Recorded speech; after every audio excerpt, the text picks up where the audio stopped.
नमस्कार दोस्तों, स्वागत है सभी का आज के सिंपली एक्सप्लेन में। आज है 23 जुलाई और आज हम जो टॉपिक डिस्कस करने वाले हैं वो हर किसी दिन एक या दूसरे रीजन की वजह से न्यूज में होता है। वो टॉपिक है ED, that is enforcement director. अब जो भी हाई प्रोफाइल केस ले लो, आप विजय माल्या की केस ले लो या फिर नेशनल हेराल्ड की केस ले लो या फिर आईएएस पूजा सिंगल की केस ले लो या फिर सत्येंद्र जैन जो दिल्ली के हेल्थ मिनिस्टर थे उनकी मनी लॉन्ड्रिंग की केस ले लो। इसमें ये इन्वेस्टिगेटिव एजेंसी इन्वॉल्व होती है। तो इसी को आज हम डिकोड करेंगे कि इसके एग्जैक्टली फंक्शंस, इसके ऊपर क्रिटिसिज्म और इसके ऊपर जो रिफॉर्म्स की जरूरत है वो क्या है, और ये एक इन्वेस्टिगेटिव एजेंसी सीबीआई से कैसे अलग है, इसी को हम लोग डिस्कस करेंगे आज के सिंपली एक्सप्लेन में। तो लेट गेट स्टार्ट। ये न्यूज में क्यों है अगर बोला जाए तो प्रेजेंटली जो तमिलनाडु के एक मिनिस्टर्स है सेथिल बालाजी, वी सेथिल बालाजी, उनके ऊपर एनफोर्समेंट डायरेक्टरेट ने मनी लॉन्ड्रिंग का केस लगाया है।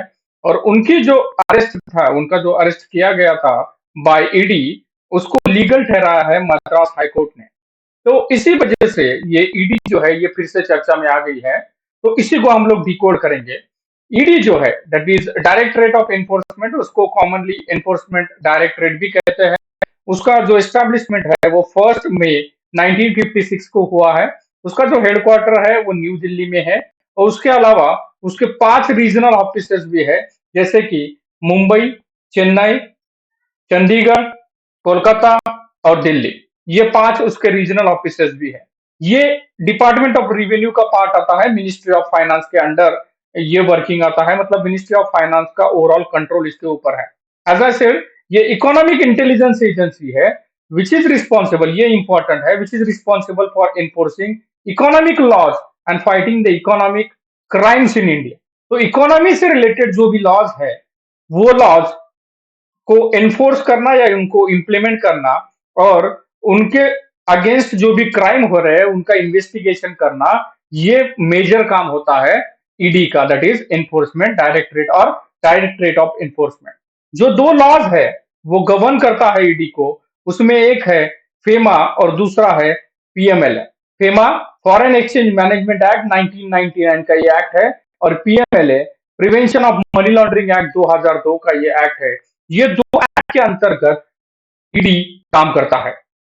तो अगर देखा जाए उसका फोकस अगर क्लियर हो तो focus is actually upon the investigation and prosecution of cases related to, सबसे इंपॉर्टेंट ये प्रीलिम में पॉइंटर्स आ सकते हैं कि ईडी का जो फोकस है या प्राइमरी ऑब्जेक्टिव है वो किस पे होता है, वो होता है मनी लॉन्ड्रिंग पे।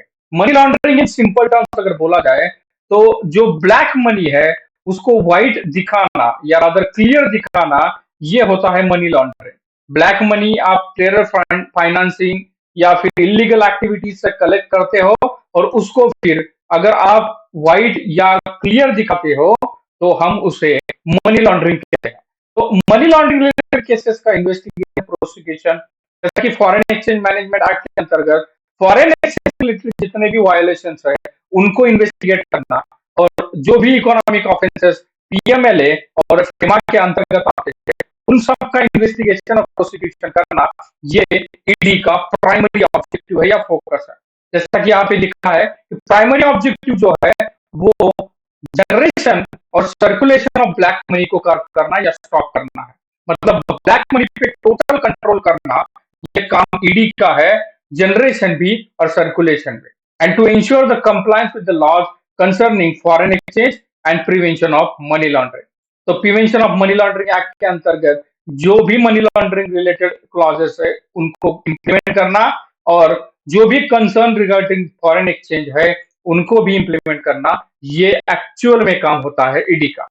अब 2 इंप्लीमेंटिंग एजेंसी एक दूसरे के साथ में बहुत बार कंफ्यूजन क्रिएट करती है, एक है सीबीआई और दूसरी है ईडी। तो इन दोनों में शॉर्ट में डिफरेंस क्या है वो हम लोग देखेंगे। ये सीबीआई जो है वो हाई प्रोफाइल केसेस में इन्वॉल्व होती है। मतलब करप्शन और high profile cases CBI investigate करता है, जिसको सेंट्रल या स्टेट गवर्नमेंट या अपॉइंट करता है ये केसेस। मतलब सेंट्रल और स्टेट गवर्नमेंट ने अपॉइंट किया तो ये मतलब सीबीआई उसको हैंड ओवर करती है केसेस, और करप्शन और हाई प्रोफाइल केसेस को वो इन्वेस्टिगेट करती है।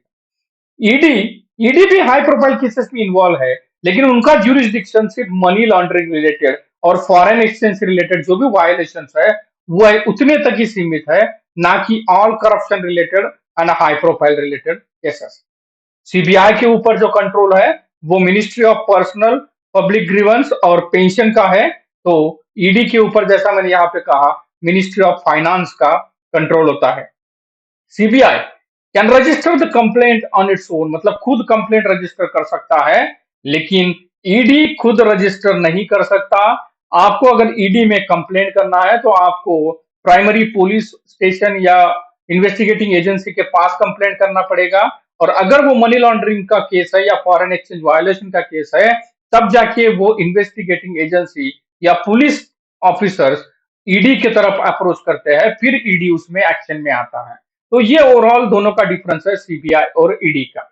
अब ये ईडी बहुत बार न्यूज में होता है क्योंकि ऐसा कहा जाता है कि जो भी गवर्नमेंट आता है इसको पॉलिटिकली मिसयूज करता है, और यही क्रिटिसिज्म सबसे ज्यादा है कि इसका rampant use by the government even in case of ordinary crimes, this ED is utilise as an political weapon.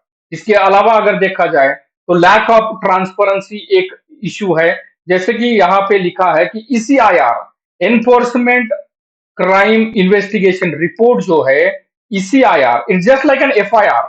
जैसे एफआईआर होता है वैसे ईसीआईआर है, और ये इंटरनल डॉक्यूमेंट होता है एनफोर्समेंट डायरेक्टरेट का, और इसका एक्सेस अक्यूज को नहीं दिया जाता है।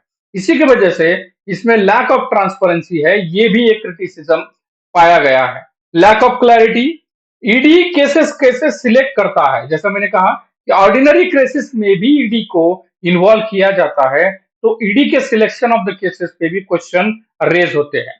Reforms are needed, yes. PMLA जो है, prevention of money laundering act, जिसमें बहुत सारे अमेंडमेंट्स अप टू डेट हुए हैं फ्रॉम 2002 टू 2023, और इसी का नतीजा है कि ईडी में बहुत ज्यादा पावर्स और फंक्शंस आज इन्वॉल्व है। इनको कर्व करना या इनको कंट्रोल करना इंपॉर्टेंट बन जाता है। इसीलिए कुछ रिफॉर्म्स हम लोग फोकस करेंगे कि जो भी केसेस है उनको एक्सपीडियसली या जल्दी से रिजॉल्व करने के लिए ईडी ने देखना चाहिए, ताकि वो प्रोसेस खुद में उनके एक्यूज के ऊपर सजाना हो जाए, मतलब वो प्रोसेस खुद उसको सजाना हो जाए।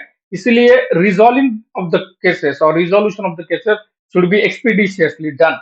और उसके अलावा जो ईडी का ओवरऑल वर्किंग है उसके ऊपर एक नॉन पार्टीसन बॉडी या एक नॉन पार्टीसन मैकेनिज्म होना चाहिए जो स्क्रूटिनाइज करे उनके एक्शंस और overall enforcement of the act. So ये है ईडी, जिसके बारे में आए दिन खबरें आती रहती है। आई होप ये जो इंफॉर्मेशन है ये आपके प्रिपरेशन में हेल्पफुल रहेगा। We will meet again tomorrow with the next session on Simply Explained. Till then, all of you take care and thank you. If you like the video, hit the like button and subscribe to the channel. Thank you for attending.